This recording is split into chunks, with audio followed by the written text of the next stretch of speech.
Alors, il y a pas mal d'erreurs dites éliminatoires. Par exemple, le fait de griller un feu, le fait de ne pas s'arrêter à un stop, ou bien le fait de faire un refus de priorité à droite. Celui-là, il est assez connu. Sauf que c'est pas aussi simple que ça. C'est-à-dire que l'examinateur ne va pas juger directement. Faut pas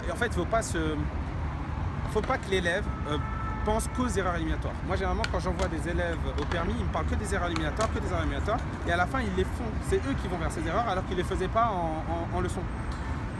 La vérité, c'est que l'examinateur va juger un ensemble au niveau de la conduite.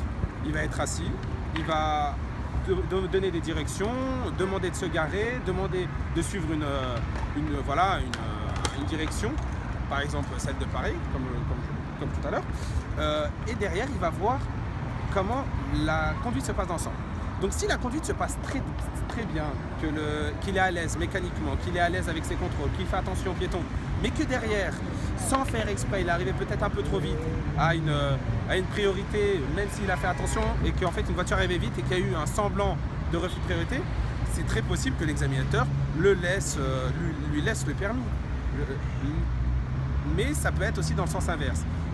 L'élève peut très bien conduire, et derrière se laisser aller à une intersection, faire un vrai refus de priorité, mais indéniable, et malheureusement le rater. Mais il ne faut pas penser qu'aux erreurs éliminatoires.